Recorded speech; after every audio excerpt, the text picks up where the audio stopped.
नमस्कार, मैं हूं श्वेता सिंह और आप देख रहे हैं खबरदार। इस समय मैं कश्मीर में हूं, श्रीनगर में हूं, डल झील के किनारे हूं और अगर यहां की आप चहल पहल देखें तो इतना समझ लेंगे कि देश के किसी और शहर की तरह ही श्रीनगर नजर आ रहा है।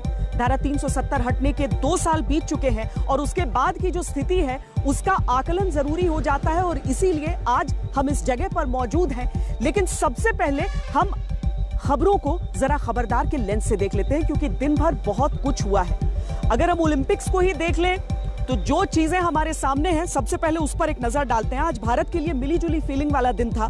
एक तरफ टोक्यो ओलंपिक जहां बेटियों ने देश की आन बान शान बढ़ाई, दूसरी तरफ हमें यह भी देखने के लिए मिला कि किस तरीके से यहां तो सम्मान मिला लेकिन देश की राजधानी में 9 साल की बच्ची के साथ गैंगरेप हो जाता है, उसे मार दिया जाता है। ओलंपिक की सफलताओं का सम्मान जरूर होना चाहिए लेकिन इस सफलता की खुशी मनाते हुए इस भयानक अपराध को हमें भूलना नहीं चाहिए। जिस वक्त देश अपने खिलाड़ियों से मेडल मांग रहा था उसी वक्त 9 साल की इस बच्ची का परिवार इंसाफ मांग रहा था।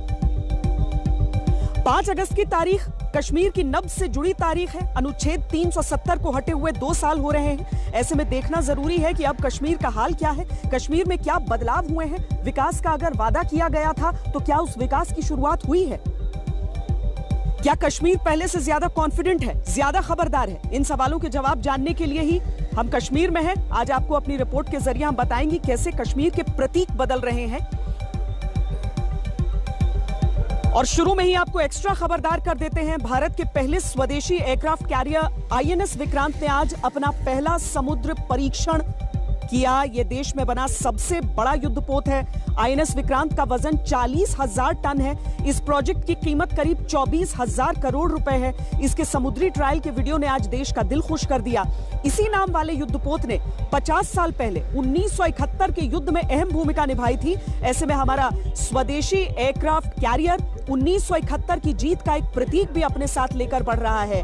इस एयरक्राफ्ट कैरियर के अगले साल भारतीय नौसेना में शामिल होने की संभावना है। INS Vikrant 24 MiG-29K fighter jets के साथ काम करेगा। अभी ये 24 फाइटर जेट INS विक्रमादित्य पर तैनात हैं, जो कि भारत का इकलौता ऑपरेशनल एयरक्राफ्ट कैरियर है।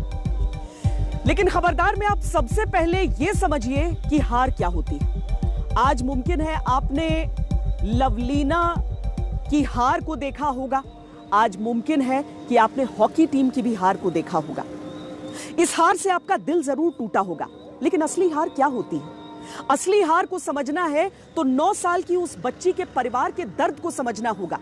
उस मां की हार को समझना होगा जो सिस्टम से, व्यवस्था से हार गई, जिसकी बच्ची के साथ दरिंदगी की गई, बर्बरता की गई। उस बच्ची का इंसाफ कैसे होगा? क्या एक तरफ महिलाएं जो लगातार पदक ला रही हैं, मेडल पर मेडल जीत रही हैं ओलंपिक में, उनका सम्मान कर देने भर से हम अपनी उस जिम्मेदारी से मुंह मोड़ सकते हैं? क्या वो सम्मान जो कि जरूरी है, क्योंकि वो भी एक बहुत संघर्ष के बाद आगे आकर एक मुकाबले में जीत दर्ज करके अंतर्राष्ट्रीय पटल पर एक मुकाबला जीत कर आ रही है, लेकिन क्या उस बच्ची के परिवार को इंसाफ मिलेगा जिसकी बच्ची ही नहीं रही? इसे हार मत मानिए। देश की बेटियों के इस प्रदर्शन को सोने या चांदी के तराजू में मत तोलिए। भारतीय महिला टीम सेमीफाइनल में उस अर्जेंटीना से हारी है जिसके मुकाबले में भारतीय टीम को कहीं नहीं माना जा रहा था। फिर भी आखिरी 10 सेकंड तक विपक्षी टीम की धड़कनें बढ़ी रही। देश की इन बेटियों ने हार कर भी देश का दिल जीत लिया। हम लोग खुश हैं क्योंकि खेल की भावना से खेलना है और जो खेल दिखाना तो खेल दिखा दी है। अब हम लोग सेकेंड मैच और है ब्रॉन्ज मेडल के लिए हम लोग उम्मीद करते हैं कि हम लोग उस मैच में मेरी लड़कियां अच्छा करेगी, भारत की लड़कियां, और हम लोग ब्रॉन्ज मेडल लेंगे। ये तो बात है, 2 प्लेयर ने खेलना है, एक ने तो हारना है, एक ने जीतने। जिस तरीके से हमारी लड़कियों ने खेला है हमें गर्व है, हमें मान है, महसूस होता है। We are proud of India, we are proud of our girls.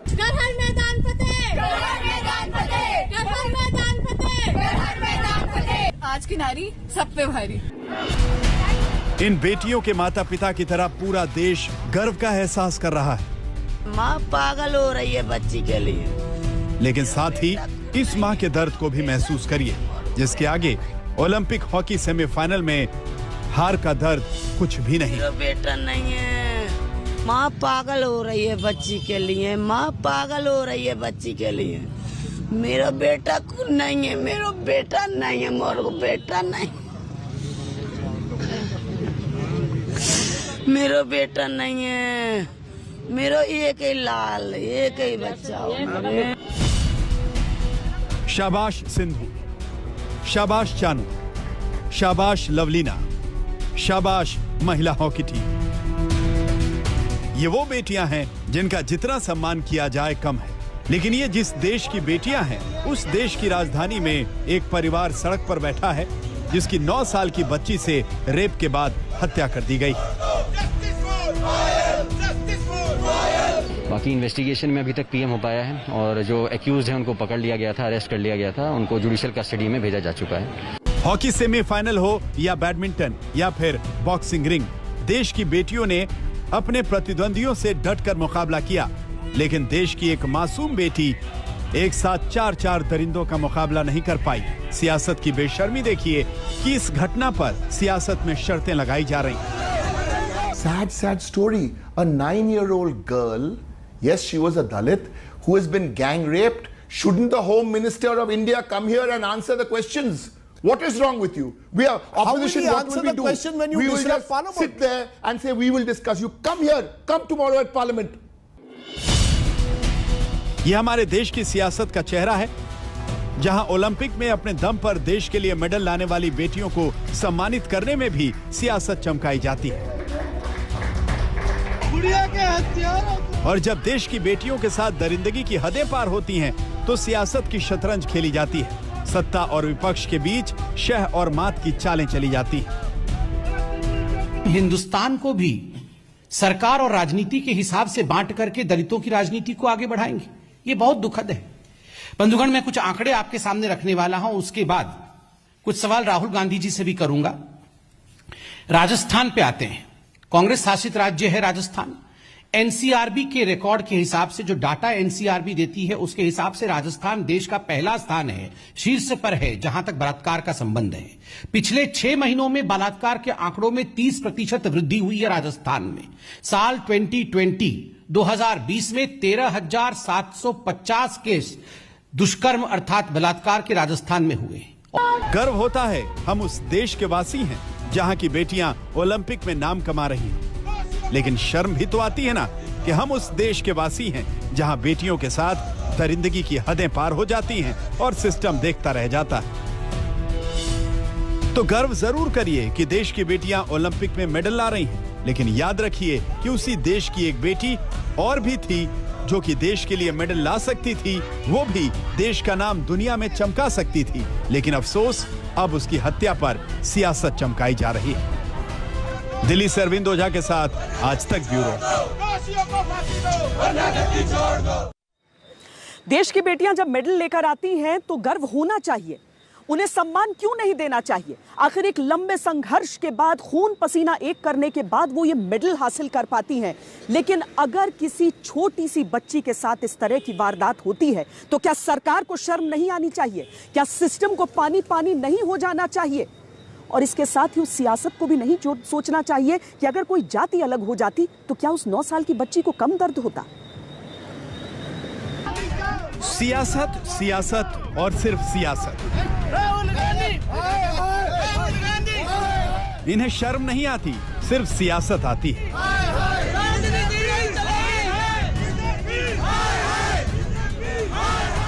ये जो करेंगे सिर्फ सियासत के लिए करेंगे, सियासत के अलावा कुछ भी नहीं करेंगे।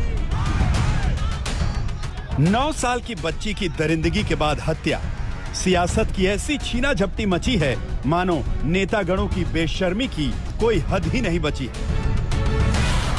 गुड़िया को इंसाफ की आवाज बुलंद करने वाले मंच पर जब सीएम अरविंद केजरीवाल चढ़े तो सियासत के बोझ को यह मंच संभाल नहीं पाया। मैं अभी आया था, परिवार के उसके दोनों माता पिता से मिला। अपनी बच्ची तो वापस नहीं आ सकती और जो परिवार के साथ अन्याय हुआ है वो बेहद दुखद है। दिल्ली सरकार परिवार को 10 लाख रुपए का मुआवजा देगी। इसमें हम मैजिस्ट्रियल इंक्वायरी ऑर्डर करेंगे और इस केस में दिल्ली सरकार सबसे बड़े से बड़ा वकील कोर्ट में लगाएगी ताकि दोषियों को कड़ी से कड़ी, सख्त से सख्त सजा दिलवाई जा सके। केजरीवाल निकले तो राहुल गांधी आ धमके, सियासत की हसरत लिए बिन बुलाए मेहमान बनकर। हाय हाय के नारों के बीच राहुल गांधी का मिशन था पीड़ित परिवार से मुलाकात करना, मगर बाहर बहुत शोर था, लेकिन राहुल गांधी के पास आइडिया था। राहुल गांधी अपनी एसी कार में बैठकर पीड़ित माता पिता से बात कर रहे थे और बाहर उनके खिलाफ विरोध प्रदर्शन चल रहे थे।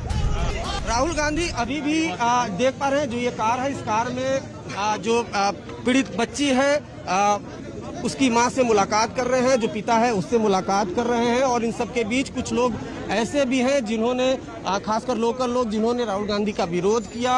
उनका कहना है कि यहाँ पर सियासत हो रही है, 4 दिन से वो यहाँ पर बैठे हुए हैं और जो कांग्रेस के नेता हैं वो बाकायदा मनाने की कोशिश भी कर रहे हैं। हम बात करते हैं, आपका गुस्सा क्यों है? आपका गुस्सा किस लिए था? गुस्सा इसलिए हमारा, आप राहुल गांधी जी यहाँ पे आए हैं, बहुत अच्छी बात है। अब हम उनकी इज्जत करते हैं, हमारे गाँव की बेटी का, इतना बड़ा हमारी बेटी का राहुल गांधी जी आए हैं। पहले तो मैं एक सवाल इनसे करना चाहता हूँ, राहुल गांधी जी का पार्षद खुद कांग्रेस का यहाँ पे खुद कांग्रेस का पार्षद है, वो क्यों नहीं पहुँचा यहाँ पे? वो नहीं आया। अरे कौन करा रहा है? कौन करा? आप कांग्रेस के इस बार कह रहे हैं, आप कांग्रेस के इस बार कह रहे हैं क्या? फिर कहा कोई नहीं, आप कल आए, तुम्हारे आंदोलन करने वाला 5 व्यक्ति है, बस 5 बंदे सो रहे रोड पे। और हाँ बताओ मुझे, आप प्रूफ करिए, आप प्रूफ करो, अरे आप प्रूफ करिए। आप यहाँ पे कांग्रेस का पार्षद है, वो नहीं है, बिमल चौधरी। हाँ वो कांग्रेस से, कांग्रेस का पार्षद है। दूसरी बात, राहुल गांधी जी रोड पे क्यों नहीं बात कर रहे आप? एसी कार में बैठकर पीड़ित माता पिता से आधे घंटे तक बात करने के बाद राहुल गांधी के तेवर कूल हो चुके थे। वो इतनी दूर से पीड़ित परिवार को सिर्फ ये कहने आए थे। आप कैसे मदद करेंगे राहुल जी? आपने क्या मदद का भरोसा दिया है? हाँ, आपने क्या मदद का भरोसा दिया है पीड़ित? मैंने ये कहा है कि मैं उनके साथ खड़ा हूं, जब तक उनको न्याय नहीं मिलेगा तब तक राहुल गांधी उनके साथ खड़ा है और 1 इंच पीछे नहीं हटने वाला। किसकी जिम्मेदारी मानते हैं सर इस घटना को लेकर? राजधानी की ये घटना है, किसकी जिम्मेदारी आप मानते हैं जिस तरीके से छोटी बच्ची के साथ बर्बरता हुई है? देखिए, मैं सिर्फ ये जानता हूँ कि मेरा काम उनकी मदद करने का। केजरीवाल आए, राहुल गांधी आए, बीजेपी वाले कैसे पीछे रह जाते? तो राहुल गांधी के जाते ही बीजेपी के दिल्ली प्रदेश अध्यक्ष आदेश गुप्ता पहुंच गए। बीजेपी वालों का भी वैसे ही स्वागत हुआ, लेकिन ये क्या, आदेश गुप्ता तो अपने ही खिलाफ प्रदर्शन में बढ़ चढ़कर प्रदर्शन करने लगे।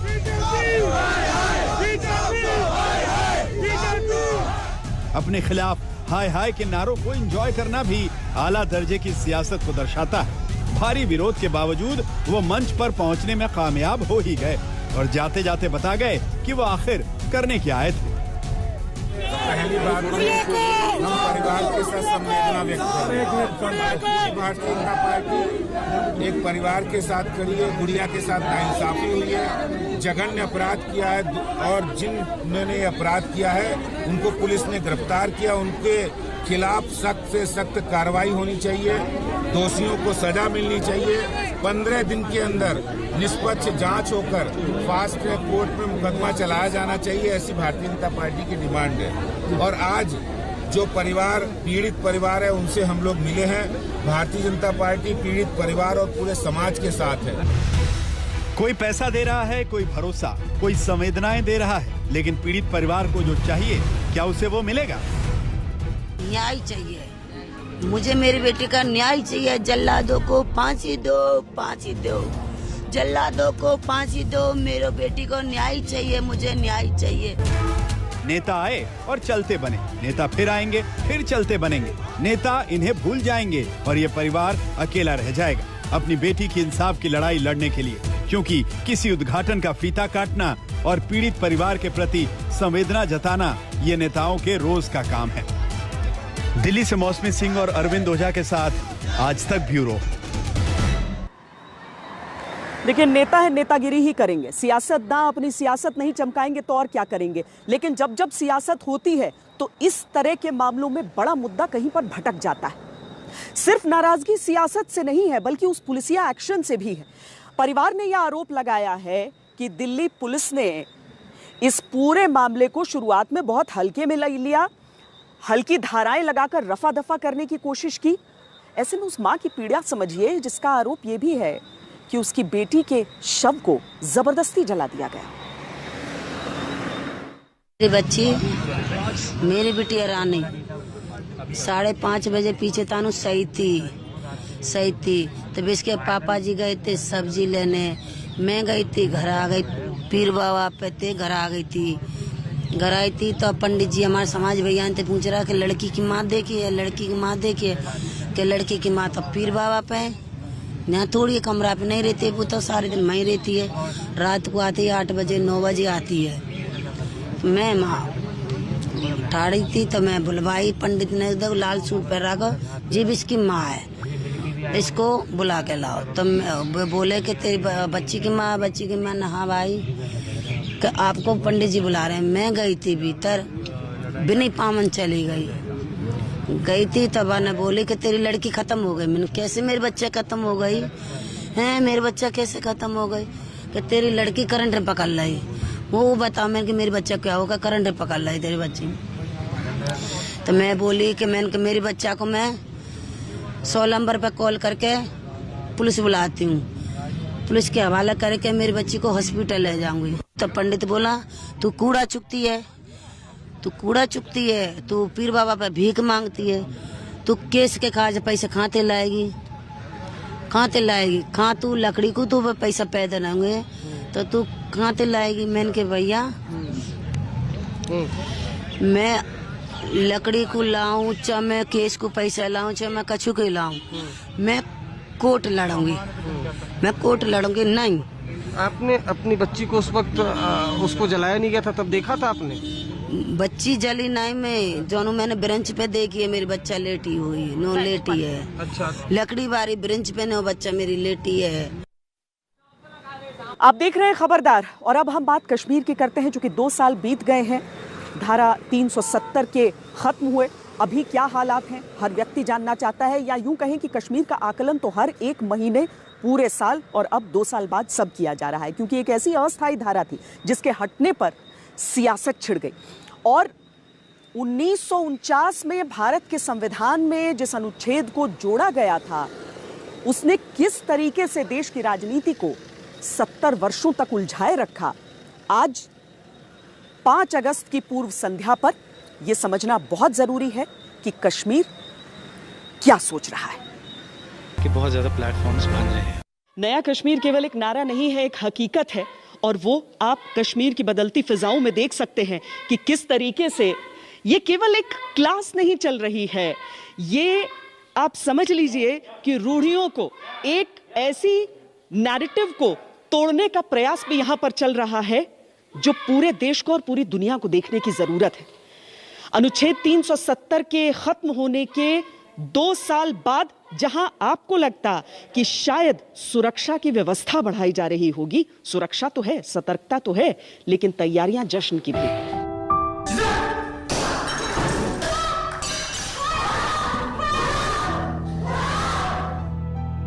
समाज में एक सोच को तोड़ना और समाज की धार को बदलना अपने आप में सबसे मुश्किल काम होता है। ये मंशा बशीर है और अंतर्राष्ट्रीय पदक पाने हो मार्शल आर्ट्स में, या फिर एक ट्रेनर के तौर पर जो सर्वश्रेष्ठ आपके पास एक तरह से उपलब्धि हासिल हो जाती है, यहाँ पर आप सबको आज सिखा रही हैं, लेकिन आपने जब सीखा तो वो उस समय बड़ा स्ट्रगल रहा। बिल्कुल बिल्कुल, बहुत ज़्यादा स्ट्रगल रहा है। मतलब क्या, तब हमारे पास मैट्स नहीं होता था, स्पेस नहीं होती थी, कहीं पार्क में या किसी सड़क पे, तब जाके हम वहाँ पे सीखते थे। अभी तो बच्चों के पास इतनी ज़्यादा फैसिलिटी है, इनके पास छत है, और यहाँ पे इतना, मतलब इंडियन आर्मी ने हमें इतना सपोर्ट किया है कि बच्चों को स्पेस भी दी है, चेंजिंग के रूम भी है। तब ये होता था घर से ही निकलना था, वैसे ही। जी, एक बात बताइए कि कभी डर भी लगता, हालांकि आप तो किससे भी सामना कर लेती हैं, मार्शल आर्ट्स तो सेल्फ डिफेंस के लिए सबसे अच्छा है, पर कभी डर लगता है? आपने वहाँ पर लाल चौक पर परफॉर्म किया था, मुझे याद है, स्वर्णिम विजय दिवस के मौके पर।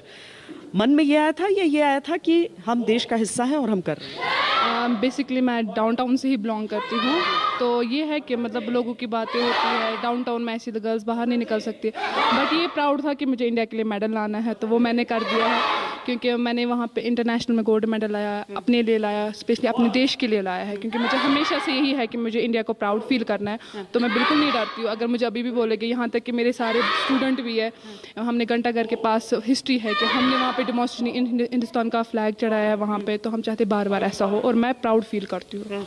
और आपके इन स्टूडेंट्स में से आपको लगता है कि इंटरनेशनल मेडल्स और आएंगे इस ट्रेनिंग के साथ, इन फैसिलिटीज़ के साथ? समय बदला है, ये नया कश्मीर है? बिल्कुल है नया कश्मीर। मैं यही बोल रही हूँ आपको कि मेरे टाइम पे ऐसा बिल्कुल भी नहीं होता था। मतलब अभी बच्चों के पास इतनी फैसिलिटी है। मैं चाहती हूँ कि मैं इतना बोल रही हूँ एक्सपीरियंस के साथ, इतने बच्चे यहाँ से निकलेंगे, ओबियसली वो इंटरनेशनल के लिए जाएंगे, तो इंडिया के लिए मेडल भी लाएंगे। बहुत अच्छा, मतलब इंडियन आर्मी ने हमारे लिए इनिशिएटिव निकाला है। सच में ये नया कश्मीर है। किसी भी समाज के स्वास्थ्य के दो पैमाने कहे जा सकते हैं। यहाँ पर जिस तरीके से नई पीढ़ी खुल कर आ रही है खेलने के लिए, और 5 अगस्त का जो मौका है उसे एक जश्न के तौर पर देखकर अलग अलग आयोजन हो रहे हैं। फौज की तरफ से मदद की जा रही है, ऐसे जगह प्रोवाइड की जा रही है लोगों को, ताकि जाकर वहाँ पर एक चारदीवारी, एक छत और वो सुविधाएं हो कि लोग खेल सीख सकें, प्रशिक्षण ले सकें और संगीत सीख सकें। और संगीत से ज्यादा रूह पे और क्या मरहम का काम करता है। तो आपको संगीत की ऐसी ही पाठशाला में लिए चलते हैं कश्मीर। लेकिन एक म्यूजिशियन होने के तौर पर आप लोगों को यहाँ पर वो अपॉर्चुनिटीज अब तक नहीं मिलती रही होंगी। अभी क्या कंडीशन है, कैसे, किन हालात में आप सिखाते हैं सबको और पार्टिसिपेट कर रहे हैं? एक्चुअली हमारा अपना स्कूल है, म्यूज़िक स्कूल, जिसका नाम मिज़राब से हम लोग यहाँ पे करते हैं काम। हम पिछले 10-12 साल से इस पे काम कर रहे हैं। उस टाइम भी हालात ख़राब, आपको पता ही यहाँ के हालात, तो और इस वाले फील्ड में सस्टेन करना, यहाँ पे रहना, फिर अपॉर्चुनिटीज़ अपने लिए खुद बनाना एक बहुत मुश्किल काम है। अल्टीमेट गोल अगर मैं पूछूं कि सबसे बड़ा सपना क्या हो जाता है और क्या वो पूरा हो पा रहा है? क्या मतलब अब उस जनरेशन नेक्स्ट को वो मदद पहुंचा पा रहे हैं? बिल्कुल मिल रही है अभी। जैसे कि हमारे टाइम पे यहाँ पे कोई नहीं था, हमने सिर्फ खुद अपने आप को सिखाया है खुद ही। उसके बाद आज जैसे बिलाल ने बोला 10-12 साल से हम ये कर रहे हैं। और आजकल मुझे लग रहा है कि बहुत ज़्यादा प्लेटफॉर्म्स बन रहे हैं अब, क्योंकि अब बच्चों को भी पता चला है कि म्यूज़िक क्या है। उनके पेरेंट्स भी अलाउ करते हैं। हमारे पास बहुत सारे स्टूडेंट्स आते हैं, उनके पेरेंट्स काफ़ी अच्छा सपोर्ट भी करते हैं। यहाँ की जो लोकल धुनें हैं वो भी ऐसी हैं जिसके कई सारे इस्तेमाल यस ऑफ कोर्स। पहले हमारा ही गाना पहले बॉलीवुड में शान जी ने गाया, हुकुस बुक्स नाम करके हमारा गाना बहुत फेमस गाना है। राइम है वो, तो राइम है वो। तो तब से हम लोग कर रहे हैं, तो इंटरनेशनल भी चलते हैं, लोकल भी चलते हैं, कवर्स भी बनते हैं उसके। ऐसे लहरा के तू रूबरू आ गई, ऐसे लहरा के तू रूबरू आ गई, धड़कने बेतहाशा तड़पने लगी, धड़कने बेतहाशा तड़पने लगी। ये कब से सीख रहे हैं? जी मैं 3 महीने से सीख रहा हूँ। 3 महीने से। क्या बनना है? मुझे सिंगर ही बनना है। सिंगर बन के क्या करना है? क्या मुझे अपने कश्मीर के लिए कुछ करना है, मतलब कश्मीर का नाम रोशन करना है, और अपने पेरेंट्स का और अपने उस्तादों का। तूने पहली नजर। ये अच्छा लगता है, सुकून है इस बात में कि कश्मीर में रहते हुए आप लोगों को सीखने के लिए ऐसा मिल रहा है। इससे पहले यहाँ पे माहौल नहीं था ये। अगर हम इनको देख के हमने सीखा है कुछ, अभी भी सीख रहे हैं इन्हीं के पास। यहाँ पे ऐसा कुछ माहौल नहीं था और हालात भी बहुत ही ख़राब थे यहाँ पे। उसकी वजह से यहाँ पे कुछ अगर कोई इवेंट होता था तब हालात ख़राब होते थे। ऐसा होता है, अखबारों में न्यूज़ में आते थे, ऐसा होता है, तो फिर हालात भी ख़राब होते थे। 5 अगस्त के उपलक्ष्य में महिला क्रिकेट का मैच भी हो रहा है। देखिए कितनी सारी नैरेटिव्स को तोड़ा जाता है। सुमैया हमारे साथ हैं जो कि कोच हैं यहाँ पर, मतलब सिर्फ खिलाड़ी नहीं। मैं थोड़ी देर के लिए कंफ्यूज हो गई कि शायद ये खिलाड़ी हैं, लेकिन ये कोच हैं। क्या वाकई सारे नैरेटिव्स टूट रहे हैं या फिर कश्मीर को समझने में ही सबसे गलती हो गई? मैम पहले मैं थोड़ा अपने बारे में बता दूं। मेरा नाम सुमैया जान है। बेसिकली मैं शुपियाँ से हूं और मैंने अपने स्टेट को जेके से मैं 15 ईयर्स रिप्रेजेंट किया हुआ है as a player, and after 15 years I change my profession from player to coach, क्योंकि समहाउ मुझे लगा कि कहीं ना कहीं कुछ प्रॉब्लम आ रही है हमारे कश्मीर के प्लेयर्स को, जो कि वो अपना जो टारगेट है वो पूरा नहीं कर पा रहे उस चीज़ को।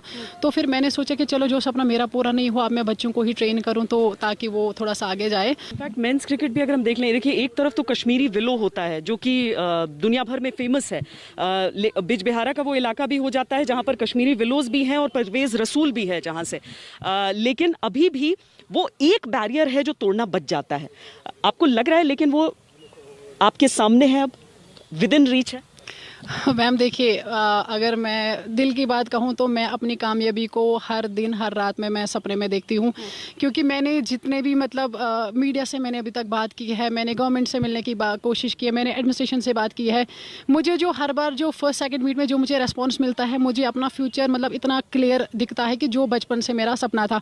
बट फिर आफ्टर सम टाइम जब पूरा गैप आ जाते मुझे लगता है कि नहीं, मुझे और मेहनत करनी, मुझे और मेहनत करनी है। तो अभी 15 साल से मतलब जो मैं स्ट्रगल कर रही हूँ मैं वो अभी भी कर रही हूँ। लेकिन हाँ, आई थिंक अगर एडमिनिस्ट्रेशन मेरी हार्ड वर्क को देखेंगे, मैम आप देखिए कि साउथ कश्मीर में अगर आप देखेंगे कि रिस्ट्रिक्शंस गर्ल्स के लिए काफ़ी है, और उस साउथ कश्मीर में मैंने 40 गर्ल्स को इकट्ठा करके रखा हुआ है जिनको मैं ट्रेनिंग देती हूँ। किसी अनिष्ट की आशंका में अब कश्मीर कभी बंद नहीं होगा। कश्मीर में जश्न होगा उस नए सवेरे के लिए, और इसीलिए जब हम 5 अगस्त की तारीख को देखते हैं तो ये डाउनटाउन इलाका होने के बावजूद यहीं पर फुटबॉल का वो मुकाबला जिसमें स्थानीय टीमों के बीच टकराव होने वाला है। थोड़ी सी मदद भारतीय फौज की जरूर रहती है क्योंकि उस प्रेरणा की जरूरत है, लेकिन इस बात को समझिए कि बंदूकों या बूटों के जरिए नहीं बल्कि दिलों के जरिए होते हैं बदलाव। कैमरा पर्सन सैयद मोहसिन और योगेंद्र सिंह के साथ श्वेता सिंह, श्रीनगर आज तक। अनुच्छेद 370 के हटने के बाद क्या कश्मीर में बदलाव हुए, और अगर वो बदलाव हुए तो वो आंकड़ों में किस तरीके से दर्ज हैं, हम खबर की पूरी पिक्चर आपको समझाते हैं और इन आंकड़ों में जरा झांक कर उस हकीकत को भी एक बार देखते हैं।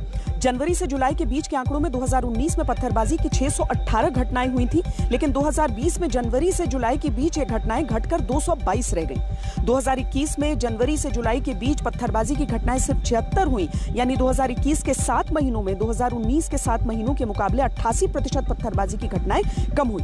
जनवरी से जुलाई के समय में 2019 में 64 सुरक्षाकर्मी इससे घायल हुए थे, जबकि 2021 में 10 सुरक्षाकर्मी इसका शिकार हुए, यानी 7 महीनों के आंकड़ों में 2019 के मुकाबले 2021 में सुरक्षाकर्मियों के घायल होने में 84% की कमी आई। 2019 में 594 आतंकी वारदातें हुई, जबकि 2020 में 244 और 2021 में फरवरी तक के आंकड़ों में 15 ऐसी वारदातें हुई। 2019 में 157 आतंकी मारे गए, 2020 में 221 और फरवरी तक 2021 में 8। धारा 370 हटने की सबसे बड़ी तकलीफ जो हुई वो पाकिस्तान को हुई। उसने समय समय पर कोशिश की कि किसी तरीके से अंतर्राष्ट्रीय मंचों पर ये सवाल उठा सके, इस मुद्दे को उठा सके, कश्मीरियों को भड़का सके। हम आपको दिखाते हैं कि किस तरीके से जब एक पाकिस्तानी पत्रकार ने यूएन में भारत के स्थायी जो प्रतिनिधि हैं उनसे ये सवाल पूछा तो कैसा मुंहतोड़ जवाब मिला। May I address your comments with regard to the constitutional changes that you said were brought about by parliamentary procedures? Sir, the UN Security Council resolutions prohibit any change of status in the disputed territory, and the Secretary General has also said so in his August 8, 2019 statement. Any comments, sir? These are constitutional changes, and these changes are within our constitution, and these changes are entirely the prerogative of the Parliament of India. So I don't think that at this point of time we are discussing anything else. I think it is absolutely legitimate on our Parliament to pass laws and rules and regulations relating to Jammu and Kashmir. Jammu and Kashmir is an integral and inalienable part of India. If there needs to be a change in status, it is the vacation of the Pakistan occupied Kashmir. एक छोटे से break के लिए रुक रहे हैं, आप रहिए खबरदार।